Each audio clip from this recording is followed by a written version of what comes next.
Welcome back, tribe. Have an episode here from the Cyberpunk Dingo. He says, same collapse. The truth is worse than you think. 3 nations, same collapse. Nations, oceans apart. Picture this. 3 nations, oceans apart, yet crumbling in lockstep. Canada's middle class is drowning in debt and housing costs. The UK's factories are ghosts. Its taxes choking what's left. Australia's flooding with newcomers while wages flatline and homes turn to fantasies. Same story, different accents, and across 3 continents. Stagnation, soaring wealth for the few, and a quiet erosion of what once made them strong. Problems are almost interchangeable, and every time I've covered these countries before, the similarities were uncanny, like the same script copy-pasted across the map. So, how did this happen? More curiously, why does it feel so deliberate? It's not chaos, it's a plan, and it's called managed decline. Managed decline. And the good news is this, most people don't want managed decline. But they are in managed decline. Managed decline.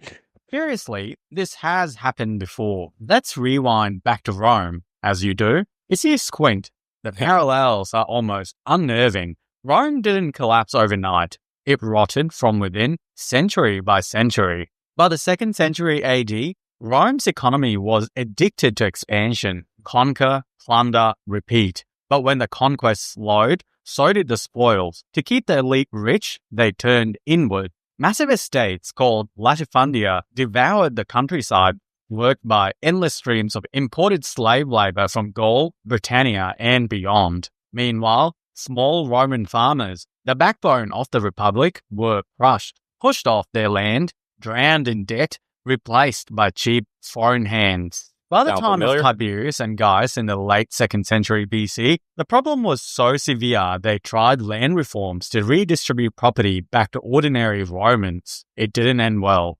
Both were assassinated by the Senate. The status quo, as always, won. And when Rome's population declined and birth rates dropped, they opened the borders, not out of charity, but survival. Under Emperor Caracalla in 212 AD, Roman citizenship was extended to nearly every free man in the empire. The reason? Taxes. Rome needed revenue, and selling citizenship was good business. I told you guys, selling citizenship. What we're doing with global transit.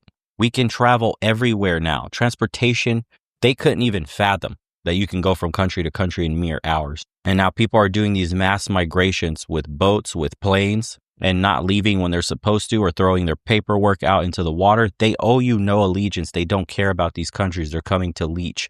People think that importing these millions of migrants, illegal migrants too, is going to somehow help the economy and plug all the holes we have in labor. No, it isn't. They create their own parallel societies. Crime skyrockets, grape skyrockets, unemployment skyrockets, and the social support system collapses on itself. Then it empties the coffers of the state, and then the state raises the taxes on the citizens, crushing their ability to get prosperity. And then the cycle repeats, and it accelerates. It's accelerating. I think we're just repeating the Roman Republic or the empire's fall at an accelerated rate. Like we're condensing their millennia of decline into probably 100 years, if that, by the looks of what's happened. Soon, the legions themselves, once the pride of Roman citizens, were filled with foederati, foreign mercenaries from the very tribes Rome had once fought. Goths, Vandals, Franks.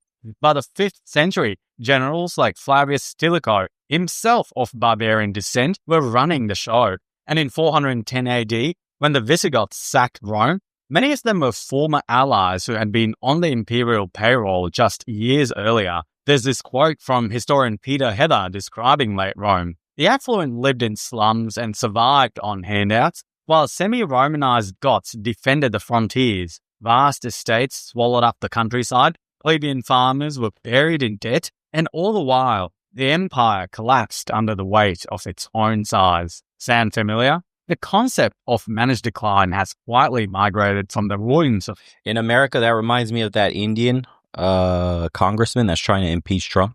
And he can hardly, he speaks English with a heavy accent. He barely came to the United States 15 years ago or something like that, of that nature. That's what that reminds me of. And then the Tiberius and the other one getting assassinated reminds me of JFK. They tried to right the ship and they were killed for it. The Senate revolted. Sound familiar? History into modern policy. Originally, it was a business term, It was used when a company was too How many foreigners are in our military in the United States now? Sound familiar?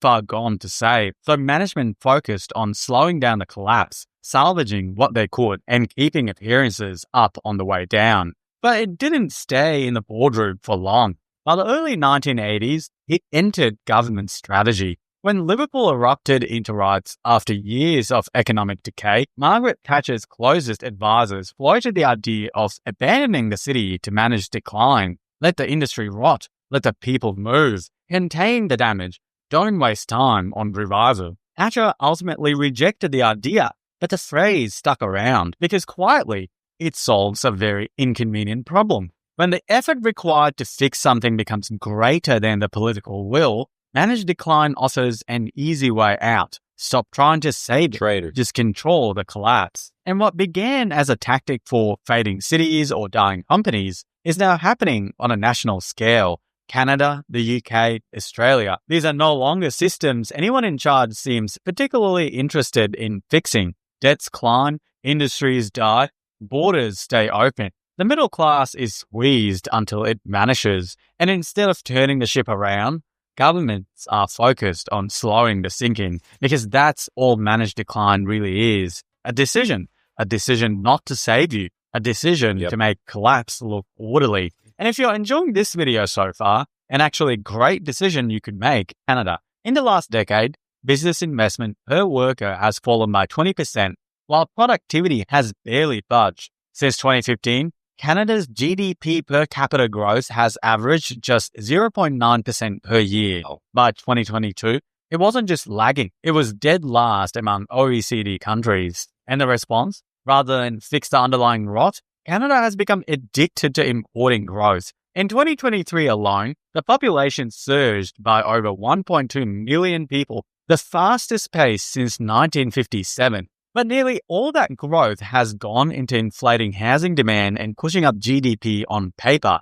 In reality, the country's housing stock per person is shrinking, and infrastructure hasn't kept pace. Home prices remain out of reach, real wages are stagnant, and young people are drowning in debt. Across the ocean, the UK has been living in its own economic nightmare. After 2008, the UK's productivity flatlined. From 2008 to 2019, GDP per hour worked grew just 0.3% per year, the slowest rate since the Industrial Revolution. Meanwhile, real wages in 2023 were still lower than in 2008, marking the longest pay stagnation in over 200 years. Investment has dried up. Business investment as a share of GDP lags behind nearly every major economy. And what growth the UK has scraped together? It's come from the same place as Canada. Rapid population increases, with net migration hitting a record 745,000 in 2022.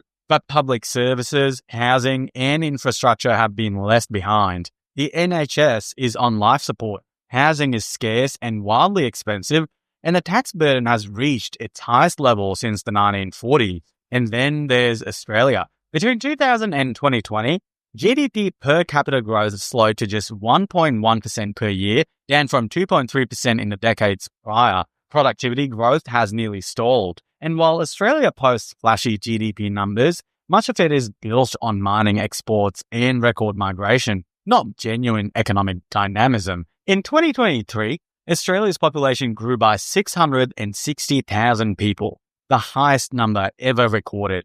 But instead of wealth trickling down, housing prices hit record highs and rental vacancies dropped below 1%. Real wages fell and infrastructure groaned under the weight of rapid growth. And here's the common thread. In all three countries, business investment per worker is falling, productivity is flatlining, wages are stagnant. But GDP keeps growing.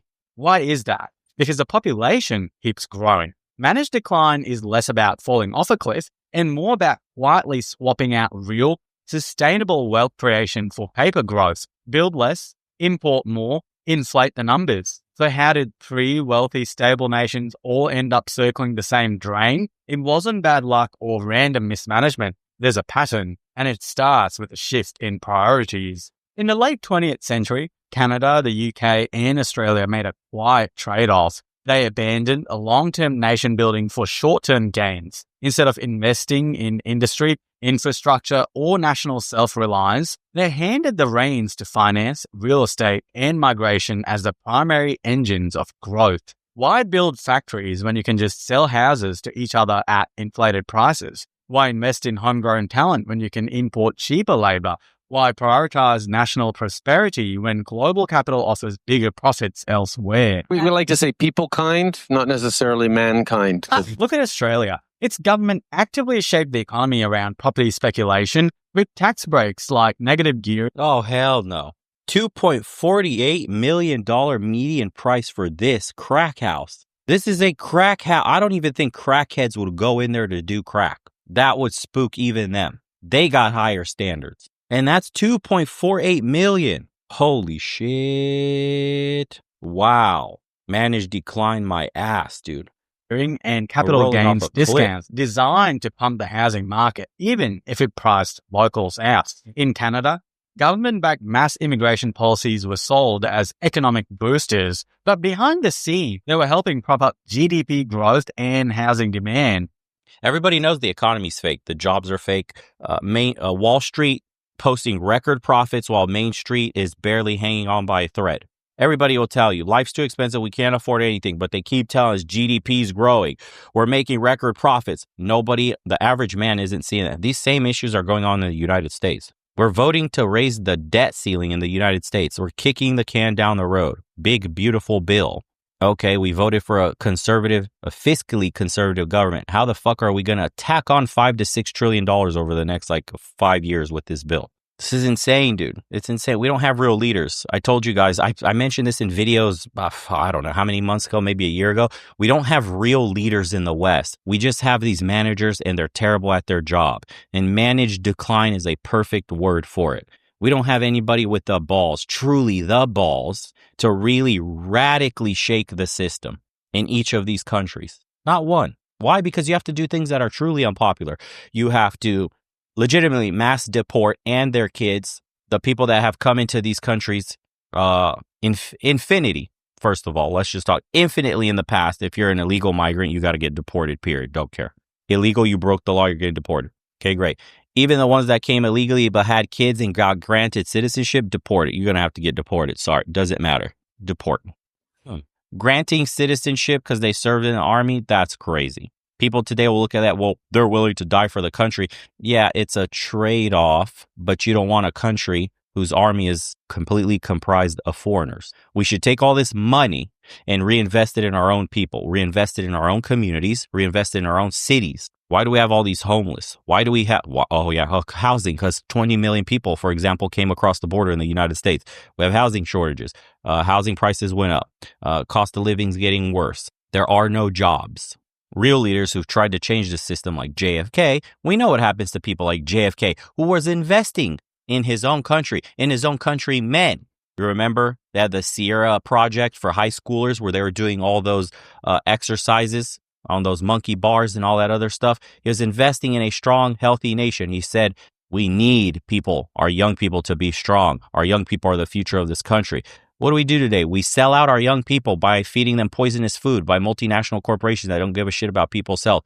All this prepackaged food, this processing, absolute garbage. They only care about it sitting on the shelf for 20 fucking years without looking like it rotted. 1 second of rot needs to be on there. Nothing. It's perfect. Those tomatoes, they last on the shelves for weeks. That's insane. You know, our fruits, our vegetables, all this GMO shit. And our politicians gladly sold us out to these corporations. Why? Because they got lobbied. That's what we call in the United States, lobbied. Corruption, bro. It's a bribe. They sat down. They discussed. That guy got handed money or help in a campaign with a super PAC. He gets voted. All of a sudden, this company can feed you GMO slop. Congratulations. That's called being sold out to special interests by your elected representative. Public servant is what they're called. But they only serve their masters who pay for their campaigns. Almost no politician campaigns for the actual person. Like the populist messaging, that shit it's hijacked. It's bullshit. Populist president and Trump, where, bro, where? You took money from billionaires. You took money from Peter Thiel. You met with Peter Thiel. I'm not trying to make this political, but you have to say this stuff out loud because people forget. You met a billionaire with his protege. And after you were given money, you then elect the protege as your running mate. And your protege, he's been getting groomed to be the president for a while now. And there's a bunch of other shit in there, but it doesn't matter. It's managed decline. Like, the presidents aren't the ones really running the show. As you could see, even though half of the shit Trump said on the campaign trail, he can't even get done. You can blame the Democrats, but there's also, quote, rhinos that are stopping him from doing it. So if we give him the benefit and doubt, say Trump is the people's man and he's trying to really change the system, make America great again, look, the machine around him won't let him. The machine around him, as soon as he steps into the White House, tells him what he can and cannot actually do. The men in dark suits come and they tell you who runs the show for real. It's a charade. The only way we're going to get over this, and it's the only way.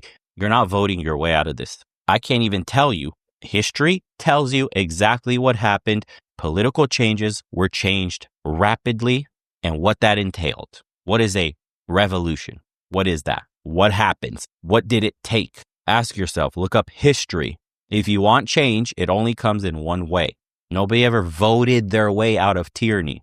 This is what people are starting to wake up to. I think more and more people are getting blackpilled because everybody had hope. You vote an outsider in, he comes in, changes the system. You see that the outsider comes in and the system swallows him up and he can't change anything. Then you start to realize, well, shit, it's way worse than we thought. The entire machine is broken. It's not just the leadership, because it's easy to say, well, the leaders, they're shit. It was just our leader problem.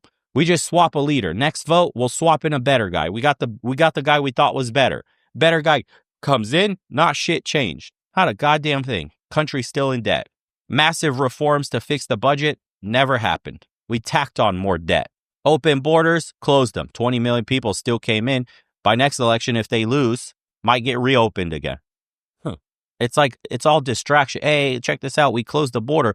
Oh, but we're going to pass an AI bill that for 10 years you can do whatever you want, no regulation.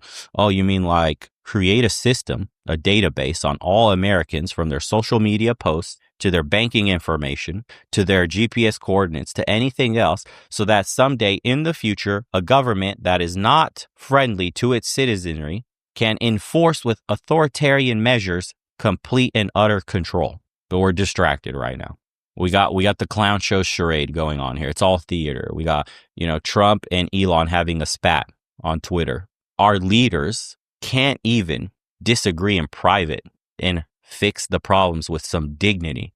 We're throwing shade and shit. It's entertaining to see. I post that stuff because it's funny as fuck to see. Look at the state of our leadership. You could take a step back. If you're a Trump fan, Elon fan, whatever, you could take a step back and at least appreciate this. It's not a good look for anybody to go back and forth on fucking Twitter, of all things. Being one of the richest men and most powerful men in the country, or in the world, and then being the most powerful man in the world. Allegedly, when you have your puppet masters pulling the strings, we'll just say that. Buckle up, boys. I'm telling you, it's going to get way worse. While wages stagnated in the UK, the architects of austerity gutted public services while pushing policies that favoured multinational finance over local communities. London's banking sector boomed, northern manufacturing towns withered. At every turn, the same lot. And it was, just go a step back, because I know the red pill like state, women, it's feminism's fault, women ruined everything. No, they got women to work to increase the tax base. Then all the women are now working. Tax base can't be increased unless you do what? Open the border and pour millions and millions and millions of people in the country. That's your next stage of opening up the tax base to take in more revenues, to manage the decline. What comes after that? There's probably going to be discussions, because they already tried. There's probably going to be discussions going back to that citizenship. Think like 20 years from now, maybe 15 years from now. Let's just say Democrats win one of those because people are unhappy with what the Republicans did. They managed to rebrand because they have to, or else they'll keep losing. So they'll kick some of the more radical leaning ideologies out of the party, but they will institute, just as Rome did, citizenship for all. If you made it in America at this point, legal or illegal, it's just too much money to deport every single person. So what we're going to do is shut the borders down, but everybody that's in here will have to participate in the system. And that is like 30, 40 million illegal immigrants. And now you are United States citizens. We're going to fast track this, and that's that's over. The faucet stops dripping now. Cut it off. Okay. And you'll get it. So it'll probably get sold to you in 15 years from now. They'll sell it to you like, listen, we have too many people in the shadow economy. We have shut the borders down. Not a single person is going to come in this country illegally anymore. We have stringent entry requirement. And what we're going to do is, in order to get these people to participate fully in the economy, we're going to blanket give citizenship to everybody who's made it in America, barring they don't have any criminal history, and they will produce tax money and pay their share that they owe for living here. And people are going to be like, yeah, this guy's going to fix everything. Fuck yeah, new taxes. This will help balance the budget. We're fucking so back. We're done. We're fucking cooked is what we are. Nobody's got the balls to do what you really have to do. Citizen soldiers, bro. We're going to have to make military mandatory. We're going to have to change the military completely. The standards to enter the military, the standards to go to college. We live in an era of like a bigotry of low expectations for all. We're treated like children in adult bodies. The government literally acts like we're cattle. They have no standards for us. There's no standards being set amongst ourselves. This is part of the managed decline. The standards in general for roads, from everything from roads to dating to marriage to all the standards are dropping slowly. Managed decline, like they call it. It's not just the economy. It's the culture that's managing its decline. They're socially engineering us to accept less, expect less from the government. People are going to shit on me and be like, stop talking shit about my daddy Trump. Because they got low expectations, bro. And they accept that this is good. We should have a president that's going back to back on fucking meltdowns and crash outs with fucking Elon and shit. We should have a president that, XYZ. You can insert anything that Trump hasn't done that lives up to the standard that we expect from a president of the United States. But he's got his like fangirls and shit. And the Democrats are the same. They got their fangirls and they're more because they're all managers. These aren't real leaders. Let's be honest with ourselves. Name the top 5 presidents. I hear this crazy shit. It blows my mind. Trump is the greatest president we've ever had. The glazing on some of these people is crazy. Like, really? Not even the greatest president in my lifetime, which is a nice modification of that. And I'll give you that, bro. You might be 5 years old or some shit. Okay, fine. But I'm just saying. How the fuck did we go from a balanced budget with Clinton? We ran a surplus. W. Bush gets in office. We're running a massive deficit. And on the at the end of Bush's, people forgot this, on the end of Bush's term under Republicans, the housing market crash started, 2007.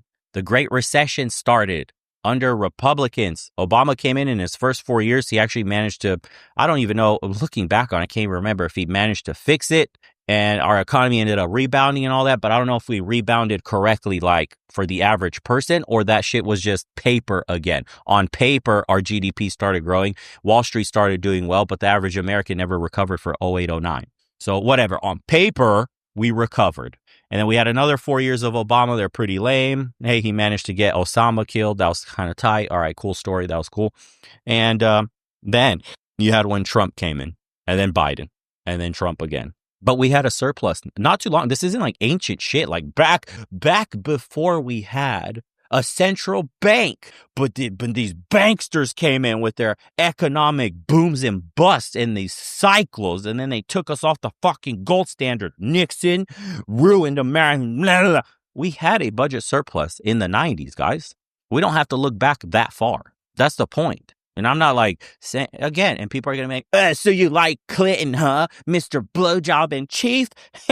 He just drinks children's blood and shit over on the island. That's not what I don't give a fuck about any of that in this conversation. What I'm saying is economically, we had a surplus, boys. What's happening? How did we get, what are we in debt right now? 37 trillion, $34 trillion in debt, some shit like that. Do you know we pay over $1 trillion in interest? Did you guys even know that the Bank of Japan is thinking about raising rates? And that's going to fuck our economy over. Japan owns the largest amount. They're the single largest owner of U.S. treasuries. We've been living on easy mode because the Bank of Japan has basically been financing America's economic boom for the last, 40-something years. The carryover trade. Do you guys know about that? It's like this magic thing where you can go get money in Japan for 0 interest or sometimes less than 0. Yeah, so it costs you nothing. It's free money. And then you take all that and invest it in America. and get America's interest rates that they're paying out on your money. Did you guys know that this was like a global thing happening? That America's boom was supported by the Bank of Japan. And now if the Bank of Japan, because the Japanese are feeling it right now, and their economics aren't good. They're stagnating. They've been stagnating since the 90s. They've been flat on growth with an aging population, which is causing them a lot of economic distress. So they have to raise rates to save themselves. If they raise rates, if there's no backroom deal done with the United States to fix this problem, because we had a Bank of Japan scare earlier, not too long ago, a few months ago, that completely tanked the fucking markets. And if they have to raise rates to save themselves, and America doesn't step in with the back channels and like they make a deal to make the carryover trade still work with the yen, oh boy, get ready for interest rates on your house, on your car, on your loans, on everything to like more than double immediately. More than double immediately, just like that. Imagine paying 14% on a house potentially. Imagine your car loan, whatever it's at. If you're one of the military boys paying 29% on that Charger, that shit might go to 60%. That's fucking wild, bro. You're in debt for life for a fucking car. The basic Charger, too. You didn't even splurge, boys. You're done for. People don't know what's going on behind the scenes like this. Shit is crazy. Logic applied.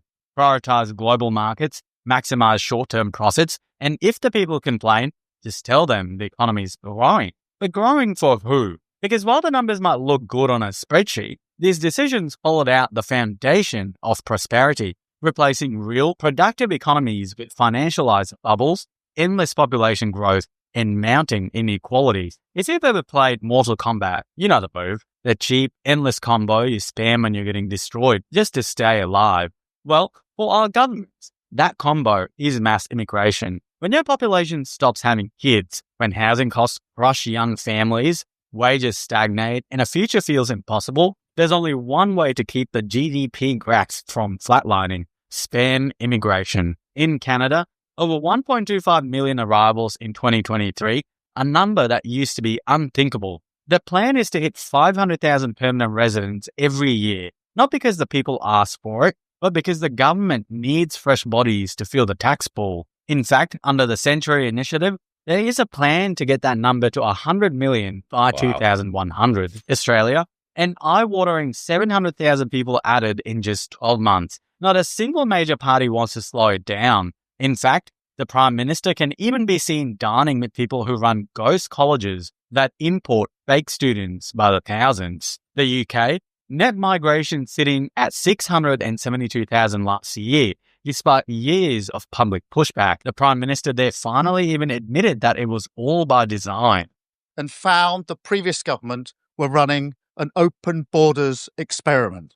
A primary reason for all of this is the collapse of family formation. In Canada, birth rates have collapsed to 1.3 children per woman, the lowest in its history. In Australia, fertility has plunged below 1.6, and internal reports show that without record migration, the economy would shrink. And in the UK, birth rates at 1.5. Can you blame young people for not being able to start a family? Costs are extremely high. The government and the left repeat the message that kids are bad for the planet and that careers and consumerism are life's ultimate goal. But here's the uncomfortable truth. A nation that refuses to build a future for its own people is a nation that's already chosen decline, and the only thing left to do is manage it. Moving beyond the economy, there's one more piece to this puzzle of decline, because once you've gutted the middle class, driven up housing, crushed wages, and opened the floodgates of immigration to patch over the cracks, you still need to make sure people don't push back. And that's where cultural engineering is in. There we go. If you want to keep a population docile while their living standards evaporate, there's a simple formula. First, you strip away national pride. Then, you replace it with guilt. In Canada, mass migration has been rebranded as nation building, a moral good in itself, regardless of the strain it puts on housing, healthcare, or wages. As Justin Trudeau bluntly put it, there is no national identity. Canada is the first host national state. In Australia, the public is bombarded with slogans about welcoming refugees and celebrating diversity, even as wages stagnate and the infrastructure buckles under the weight of record arrivals. Ironically, a growing share of Australians aren't even descended from the original British settlers, but that doesn't stop the endless apologies. And in the UK, any attempt to even define Britishness is met with suspicion. The government's Prevent program, originally designed to catch extremists, now spends its time policing thought crimes. Teachers have been referred for questioning traditional gender roles. One of the program's own independent reviewers admitted that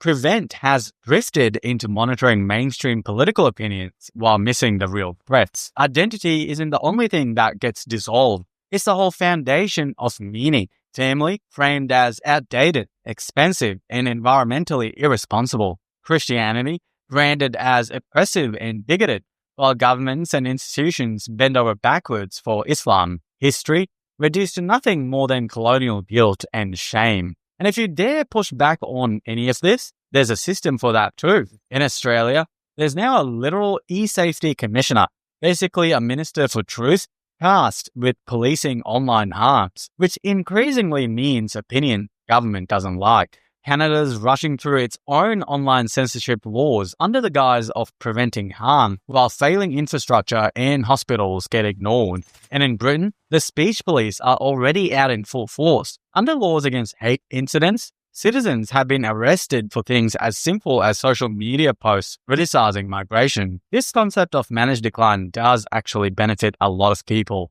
Obviously, it isn't you. The real game is about locking in a system where a tiny elite gets rich off the decay. Start with politicians. For them, decline is easy money. They don't have to fix the economy or boost productivity. They just massage the numbers. GDP down, flood in more people. Wages stagnant. Doesn't matter if the stock market's up. Housing unaffordable. They've got investment properties to cash out on. In Canada, members of parliament own rental properties while entire generations can't even imagine buying their first home. In Australia, 1 in 3 politicians are landlords. The worse things get for you, the better they get for them. But they're not alone. The corporate class thrives in this system. Manufacturing, shipped offshore for cheap labour years ago. Those local factory jobs, gone. Replaced with 0-hour contracts and gig work. And because there's always more people arriving to compete, the wages never really climb. The competition keeps the labour costs low and the profits high. In the UK, real wages have barely moved in decades, while energy giants and grocery chains post record profits. Managed decline means just enough survival to keep people working, but never enough to build real wealth. Then there's the landlords and property developers. Shrink the dream of home ownership, crank up demand, and watch the prices soar. Foreign investors scoop up entire neighborhoods, and you're left competing for overpriced shoebox apartments while being told the solution is more development, more construction, more debt. Banks, of course, love it. You can't afford a house, but you can afford a mortgage you'll die with. In Canada, household debt has exploded past 180% of income. In Australia, similar story. Mortgages big enough to choke a horse. And all the while, interest payments just keep flowing up. On top of all of that, the bureaucratic machine grows fatter by the day. All industries built on decline. Think tanks, diversity councils, migration agencies, welfare administrators, all managing the fallout while collecting a government paycheck. As public services fall apart, they expand. And the cherry on top, the more fractured, overworked, indebted, and divided a population becomes, the less likely they are to push back. And nobody is pushing back. Perhaps some people lived through what happens in the USA, drowning themselves with large sporting events and Taylor Swift's newest tour. But what right and left-wing governments in these 3 countries, perhaps even learning from each other, have done is create a system where decline doesn't feel like collapse. It's slow, wrapped up in polite press conferences and predictable talking points. They shuffle the chairs, swap the faces, blame the other side, tweak the slogans. And meanwhile, year after year, things just get worse. Remember, Rome's collapse did not happen in a year or 2.